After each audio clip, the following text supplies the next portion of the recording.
किसी कपड़े की क्या कीमत हो सकती है, इसका अंदाजा लगाना नामुमकिन है।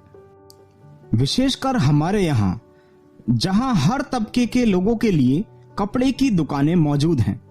आश्चर्य नहीं होगा अगर शोरूम में बिकने वाली 1500 रुपए की शर्ट सड़क छाप ठेले पर 150 रुपए की मिल जाए, ये जानते हुए भी कि कपड़े की कोई भी कीमत हो सकती है। हम दुकानदार से मोल भाव ऐसे करते हैं जैसे उस कपड़े की सही लागत दुकानदार को नहीं बल्कि हमें पता हो। ऐसा करने के पीछे हमारी एक ही मंशा रहती है कि हम कम से कम दामों में किफायती सामान खरीद सकें। अपनी दादी नानियों की भाषा में कहें तो ठगे ना जाएं। मैंने बड़ी मशक्कत से एक बड़ी ही खूबसूरत नीली साड़ी खरीदी थी। उस साड़ी को खरीदने के लिए मैंने अपने घर का बजट डामाडोल कर दिया था। अपनी सहेली श्रेया से उधार लिया। तूफानी बारिश में भीगती हुई, कीचड़ से लथपथ मैं टूटी हुई चप्पल के साथ उस दुकान पर उस साड़ी की सेल के आखिरी दिन पहुंची थी। मैंने दुकानदार से बहुत मोल भाव किया था ताकि मुझे वह साड़ी कम दामों में मिल जाए। इतने कष्टों से पार होकर ही मुझे वह साड़ी नसीब हुई थी। मुझे सबसे ज्यादा खुशी इस बात की हो रही थी कि यह साड़ी मुझे केवल 3500 में मिली। मुझे पूरा विश्वास था कि मेरी मार्केट सर्वे बेकार नहीं गई है और इससे कम दामों में इस साड़ी का मिलना नामुमकिन है। इसी तसल्ली ने उस साड़ी की खुशी मेरे लिए दुगनी कर दी थी। साड़ी तो मैंने खरीद ली।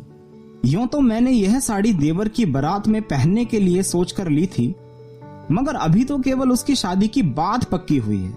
जाने कब सगाई की तारीख निकलेगी, फिर कब शादी की तारीख निकलेगी और फिर कब बारात निकलेगी। इस साड़ी को पहनने की प्रतीक्षा मेरे बस से बाहर थी, तो अब बस सांस रोके हुए इसकी प्रदर्शनी का अवसर ताकने लगी।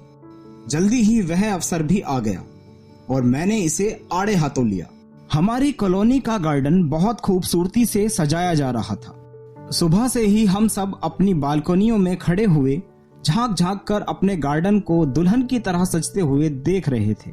हम सब मतलब कॉलोनी की सभी औरतें। नहीं, मैंने किसी को झांकते हुए नहीं देखा, मगर जब मैं बार बार देख रही हूं तो बाकी भी अपनी उत्सुकता थोड़े ही रोक पा रही होंगी। आखिर हैं तो हम सब एक ही थाली की चट्टी बट्टी, मेरा मतलब एक ही कॉलोनी की सहेलियां। वाह, क्या खूबसूरत गुब्बारों की लड़ी तैयार की गई है। उससे भी खूबसूरत तो यह गेट है जो इन लड़ियों से बनाया गया है। वाह वाह, बढ़िया डेकोरेटर चुना है शानू ने।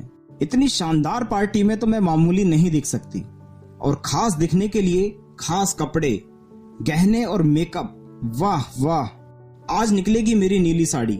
और ये सब चीजें जो मैंने शहर के कोने कोने से चुन चुन कर खरीदी हैं और अब तक सीप के मोती की तरह संभाल कर रखी थी। देखना, पार्टी में सबको चकाचौंध ना कर दिया तो कहना, लेकिन मुझे इसे गंभीरता से लेना चाहिए। पार्टी के लिए अकेली मैं ही तो तैयार नहीं होने वाली। उसमें तो शानू, विनीता, शिखा, इप्सा, बरनाली, हेमा, सुस्मिता और तो और श्रेया भी आने वाली है। और सबकी सब चंट औरतें दिन रात शॉपिंग करती रहती हैं, बाज नहीं आती हैं। फिर इन सबको भी तो सबसे अच्छा दिखना होगा। मुझे सबसे अच्छा दिखने के लिए कुछ बढ़िया पहनना होगा, और मेरी नीली साड़ी से बढ़िया तो कुछ हो ही नहीं सकता। किसी की भी पार्टी ड्रेस मेरी नीली साड़ी का मुकाबला नहीं कर पाएगी। देख लेना, सबको ऐसे चित करूंगी जैसे टिन पिन बॉलिंग के खेल में मैंने एक साथ 10 पिन उड़ा दिए हों।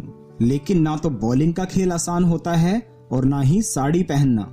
साड़ी पहनने के लिए मेरा मतलब जिस सलीके से शाम की पार्टी में पहनना है, उसी सलीके से साड़ी पहनने के लिए सबसे पहले तो साड़ी पहनने वाली को खूबसूरत दिखना चाहिए। मतलब पार्लर जाना होगा। बगल वाले पार्लर में तो कॉलोनी की सारी औरतें मिल जाएंगी। मनोविज्ञान तो यही बताता है। मॉल जाऊं, मॉल वाले पार्लर की तो विनीता ने मेंबरशिप ली है, तो वो जरूर वहां मिलेगी। कहाँ जाऊं, शानू ने तो पार्लर वाली को घर बुलाया होगा, वो तो पार्टी की तैयारियों में व्यस्त होगी। लेकिन मैं क्या करूं? चाणक्य की इस नीति पर मेरा अटल विश्वास है कि किसी भी कार्य की सफलता तक उसे गुप्त रखना चाहिए।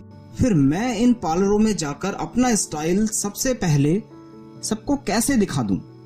इसीलिए मैंने शानू की पार्लर वाली को फोन कर दिया कि वह शानू के पास जाने से आधा घंटा पहले मेरे पास आ जाए।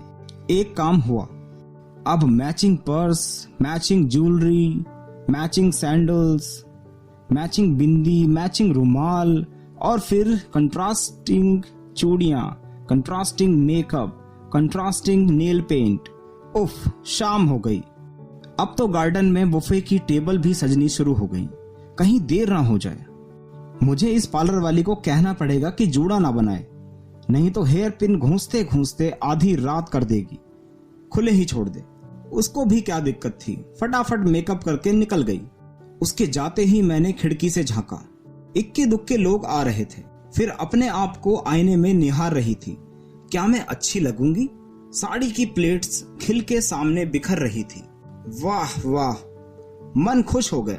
आखिर पार्लर वाली भी तो मन भर के तारीफ करके गई है इस साड़ी की। और फिर दुकानदार ने भी तो कहा था कि यह इतनी अच्छी साड़ी है कि गर्म केक की तरह बिक गई। ये सब याद करते ही मुझ में आत्मविश्वास का संचार हुआ, जैसे एसी की ठंडी हवा का हो रहा था। साड़ी पहनते समय एसी तो चलना ही चाहिए। इसी आत्मविश्वास के साथ मैं नीचे गार्डन में पार्टी की ओर गई। कुछ सखियां मौजूद थीं, कुछ आने वाली थीं। उन्हें हाथ हिलाकर और उनकी आश्चर्य से ऊंची होती भौं की तारीफ बटोरकर मैं शानू के पास पहुंची। उसे बेटे की सगाई की बहुत सारी बधाइयां देकर अपनी लिप ग्लोज वाली लिपस्टिक से ढेरों मुस्कान बिखेर कर और चमचमाते नेल पेंट वाले हाथ उससे मिलाकर खाट खाट खाट सैंडल बजाती हुई स्टेज पर ऐसे चढ़ी कि लोगों को लगे कि मेरी सैंडलों की इस स्टेज से पुरानी दुश्मनी है और इसी बहाने मेरी हाई हील सब देख सकें। लड़के लड़की को गिफ्ट पकड़ाकर और ढेरों आशीर्वाद देकर मैं उसी अदा से नीचे उतरी ताकि जो छूट गया हो अब की बार मेरी सैंडल देख ही ले। अब तो मैं तीर की तरह सीधे निशाने पर पहुंची, यानी सखियों के झुंड में, ताकि अपनी तारीफ सुन सकूं।